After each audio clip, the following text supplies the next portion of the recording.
Hello, everyone, and welcome to Claret and Booze. My name's Nick. This is my daily ramble. I hope you're all well. I hope you're all cooling down a little bit. It's been horrible today. I've been melting. It's been incredibly sticky in the Killington household today. It's been horrible. You know, the undercrackers have been roasting. They have. Temperature's coming down a little bit now, though. That's the reason I've not made a video today. I couldn't even come up into the loft room. I can feel the heat coming through the floor, actually. I've got both windows open. But look, anyway, enough about the weather. As always, if you're new to our channel, please subscribe. It does help us. Click that bell notification icon and drop a like on the video because it does that really does help us. So today, what we're going to be talking about is an update that's just come through via X in relation to the Aaron Wan-Bissaka deal. Now, I heard this story not yesterday but the day before. But like I've said to you already, I'm hearing an awful lot from different angles at the moment. I'm just ignoring it. I'm blocking it all out. And I took this particular story with a pinch of salt because it's too ridiculous. But X has just kind of confirmed it. And as we know, X only does confirm things when he knows that it's factual or he believes it to be factual. And that is that we've agreed a fee with Man United finally for Aaron Wan-Bissaka. I don't think he's clarified what the fee is, but from what I was told, it's 15 million plus 4 million in add-ons for a guy who's got 12 months left on his contract. He's a very good player. I would be very happy if we signed Aaron Wan-Bissaka. Undoubtedly, he does improve us. But when we tried to purchase him the last time, and we tried to go through this previously, we reached the same stage. We spoke to the player, and the reason it broke down before we went for the Maserati from Bayern Munich, we couldn't agree on personal terms. Well, we still can't agree on personal terms.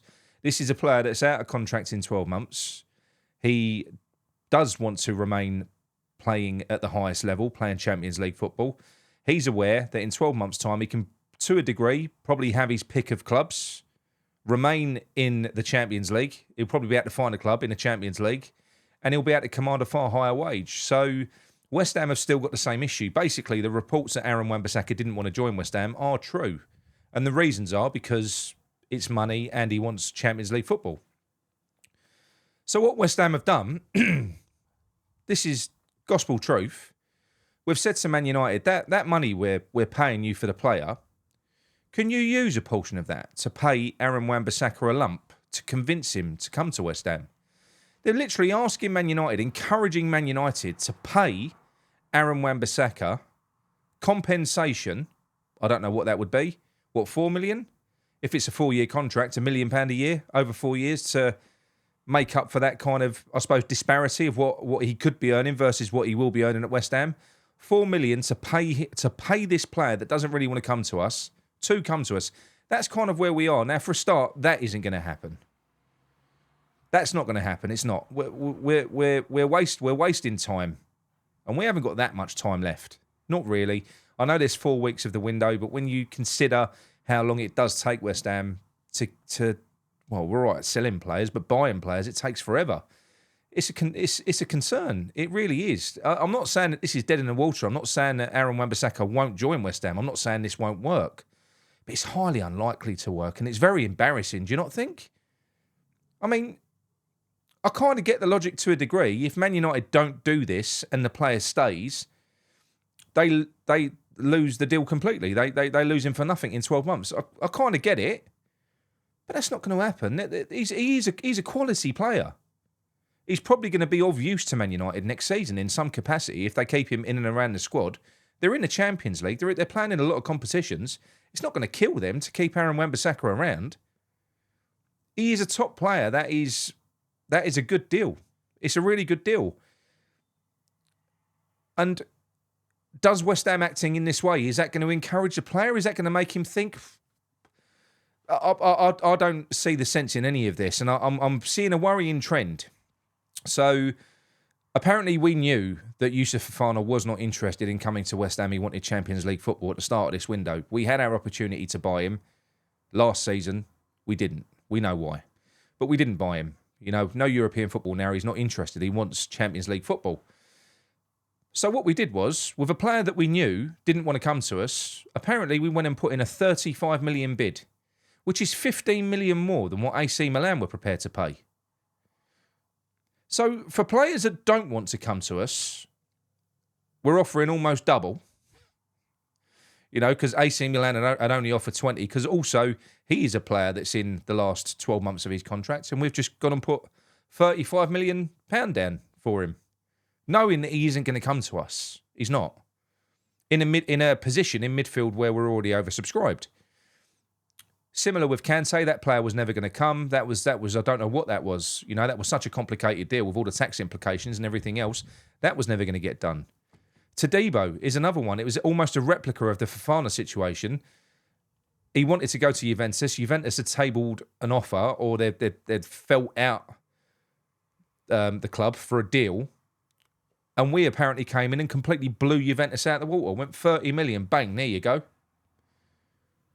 Well, the player didn't want to come to us. He never did, never has. So why is it that when a player doesn't want to come to us, we're offering twice as much and we're trying to jump through these hoops? But when you've got a player like, and Aaron Wan-Bissaka as well, you could argue we're paying too much for him based on that logic if he's only got 12 months left.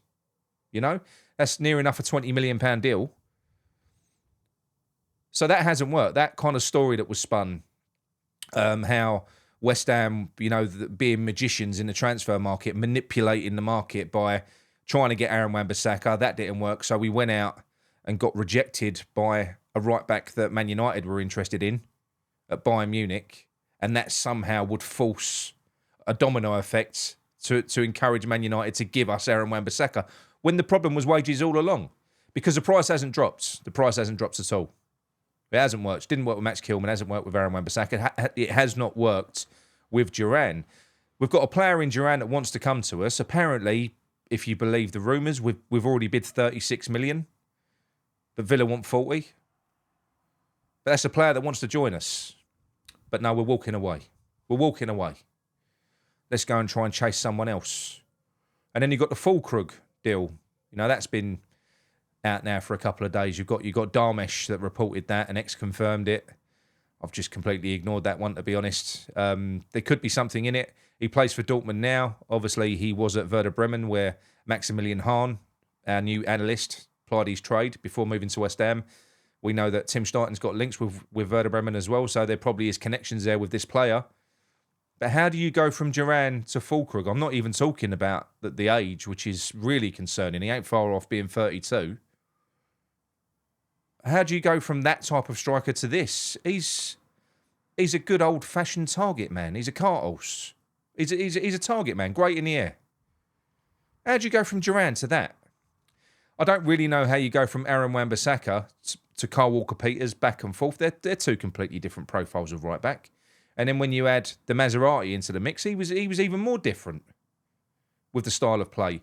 So I don't really get the strategy around the business that we're apparently trying to do.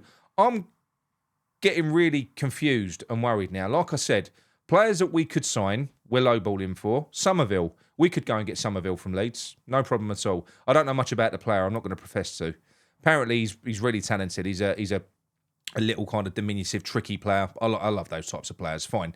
He could fill the left wing position. I'd be over the moon with it. I didn't watch much Championship football last season, so I haven't seen too much of him. But a lot of people speak really, really highly of him. Leeds want 40 million. They don't need the money. They're nowhere near the sort of the PSR limit. They're absolutely fine. They've already sold a player to Spurs. They don't need to sell. And they're fresh in the Premier League. They're going to want to stay in the Premier League, you would imagine. So if they're going to sell one of their main assets, they're going to want money so they can go out and reinvest it. They want 40 million for the player. We've bid 20. Do we want him? Do we want Summerville? That's a player we could sign. We could sign Duran. Can you see where I'm going with this? Are we trying to sign anyone? Now, I'm not going to have a meltdown. I'm not.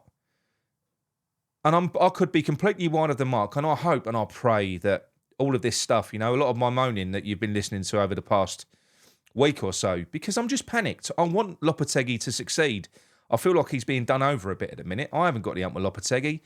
I think he's just hasn't got the tools to do what he was brought in to do at the moment. So I'm concerned. I like Lopetegui. I like Tim. But there's a serious problem here whereby the players that Tim is identifying, which are all good, the majority of the players that Tim has identified in this window, they're all players that I think would improve West Ham. Even if you're just concentrating on two positions, if we just bought the right back and the striker, even if you have to overpay in those positions, but you buy players that are substantially better than you've already got, then you're improving yourself as a team anyway. If that means that you can't go out and fill a couple of positions that you otherwise wanted to, then wait till January, wait till next summer. I'd rather buy two quality players that we can get now that want to come to West Ham, as opposed to sort of cobble together and try and fill gaps in a panic, which is probably where we're arriving now. We are, for West Ham, this is arriving at the panic stage because of how long it takes us to get a deal done. Because if we're not arriving at the panic stage, and we can just get players done like that, then why does it take so long in the first place? You know, whenever you complain and you moan, why is it taking so long? People say, oh, because these deals take ages. Well, we haven't got ages now, have we? We literally haven't got ages to get these deals concluded. So, yeah, I don't know. Personally, I don't get hung up on whether or not a player wants to come to West Ham or not. I'm not having a go at Aaron Wan-Bissaka. I like him. I like the player. I can understand why he would rather stay playing in Champions League football if he feels like he can get that type of move. I can understand that. So I'm not blaming the player. And if we got the player, even if he didn't want to come, I'd still be very happy. But at the same time, I don't know why we would be being so beggy to players that don't want to join West Ham. I don't really get that. You know, it kind of... West Ham fans have been criticising a player in John Duran who's desperate to join the club, yet they want us to go after and bend over backwards for players that are not really that keen. I'm confused by it all. I think every West Ham fan is. I don't believe anything anymore. The phone calls have started to slow down because everyone that does what we do, people don't believe us. But it's like, look, I'm gonna give Jazz a mention as well. Poor Jazz, who got who broke that news the other day about Duran. Jazz hasn't made that up. He hasn't made it up. Somebody's phoned him and convinced him that the deal was done. This is the struggle that you have when you do this type of thing. People try and use you as a mechanism to get a story pumped out. I don't know why. I don't know what that achieves. But Jazz is a victim of that at the moment, you know, and that's why at this stage at the moment, a lot of the 90% of what I'm getting told at the moment, and Jazz will probably do the same moving forwards as well, I don't believe any of it. I've become so cynical because I don't understand it. I don't understand what is going on. Tim, like I said, he's doing his job in terms of he's identifying the right players, but if he can't convince Sullivan, if he doesn't have... the aura about him, if he doesn't have the ability to have influence over Sullivan and say to him, I want that player. If you want me to deliver this vision, you've got to go out, you've got to get me this player. If he doesn't have that ability, then Tim, working under David Sullivan, is kind of useless. You know, I feel like we're probably arriving at a stage where maybe someone like a Lopetegui might need to step in. Now, he's only been here 2 minutes, but Lopetegui is the type of character, we all know it. He's not a yes man. He must be secretly fuming inside with what is going on. He needs reinforcements desperately. He wants to succeed at West Ham. He really does. Of course he does. You know, he's a proud man. He's a competitor. He wants the tools to do his job properly. So he must be fuming. But if that is the case, and Lopetegui has got to do that, and he has got to step up, and he has got to go to Sullivan and say, get these players in. Get them in. I need these players now. Stop fucking around. That doesn't make Tim look very good. Because Tim's job as a director of football, he should have influence. I mean, there isn't really much, I suppose you could say, that Tim could do if he hasn't been given that responsibility. We all think he has. We all think he's a director of football. He holds a budget. That's kind of the picture that's been painted. But if that isn't the case, then his hands are tied, and he is almost, you know, like I've said before, in a more petulant mood, I've said he's a prop that Sullivan and Brady are hiding behind while they're doing their usual, like they always do. But I do think that Lopetegui could be the saviour in this window. I do think that Lopetegui will almost be like David Moyes in terms of he won't... What Moyes, I think, was good at with the board, Moyes wouldn't take players that he didn't want. He wouldn't take it. He just wouldn't do it. But I'd rather have no one. That's probably why we ended up with being short in some windows. He wanted players that he wanted. The players that he identified and the players that he wanted were crap. But what I'm saying is, being that strong character... You need that with Sullivan. You need someone to tell him no. Otherwise, he's going to take the piss. He's always going to do something that benefits him more financially. Benefits him more financially, not the club. So yeah, I think Lopetegui could be our saviour. I think we could see some movement late on. If we don't see any movement this week, going into next week, I would anticipate that Lopetegui is going to start hitting the roof. But once that happens, you're kind of starting to feel that Tim might have failed at that stage, because that's Tim's domain. Tim's job is to work with Sullivan and the analyst team and everyone else to get these deals done and get these players in. If they're not doing that, then that system, that mechanism is not working and it's not fit for purpose. And like I said to you, I'm not blaming Tim. I'm actually not blaming Tim, because the players that he's identified, they're good. But if he doesn't have influence over Sullivan, what use is he? No use. So like I say, I'm really concerned. This is a bit of a mad ramble. This whole situation's a little bit crazy at the minute for me. But I'm still hopeful. I'm still quietly hopeful for the season. I think that it's going to go... I think we'll have a mad couple of weeks towards the end of the season. Towards the end, the next 2 weeks, I reckon. I think we'll start to see movement. You know, there'll be fireworks at West Ham. Something will be the trigger and we'll start seeing players coming in. That's often what happens. So I don't think, you know, it is worrying. It is a concern, but... and I am anxious about it, but I'm also hopeful that West Ham will do what they always do and kind of pull it out the fire at the last minute. So look, I hope you enjoyed that. If you did, please drop a like on the video, subscribe. And going on now to talk more than football, so don't complain. All right, so if you only want to listen to football, go away now. This is just a reminder about the fast. So we're starting our fast on the platform on... August the 15th, I'm going to be doing it. Mickey's going to be doing it again. I'm sure you all saw Mickey's little cameo at the end of the video on Sunday night. So I'm going to put the link to our membership and the instructions on how you get on the fast in this video, description in this video. Spaces are limited because Jay can only manage so many people doing it, and it is a very popular fast as well. So if you are interested, get on there, get yourself booked in quickly is what I would suggest, because he can only... manage it. You know, he won't take on too many people because he likes to give people a bit more of a personal service. I couldn't recommend it highly enough. It's a fantastic way, especially in the summer. I mean, fair enough. If you're going away in August, it ain't going to help you. But you know, if you wanna knock off a stone, well, for me, it was a stone and a half in 10 days. Get your beach body ready, then do it, because it will work. But that is a byproduct, as I found, the health benefits that you get and the way that you feel once you've done it. You know, the weight loss becomes, you know, almost secondary to how you feel. So I do recommend it. I really do. If you've got any medical conditions or anything like that, as always, do the sensible thing. Talk to your doctor. If you're on medication, talk to your doctor. Make sure that type of diet, because Jay will tell you what's involved, is what it should be. And yeah, look, that's it from me. I'm going to stop rambling on. Thank you for listening. And if you've got any questions on the fast, also leave comments in the description as well, and we'll get back to you.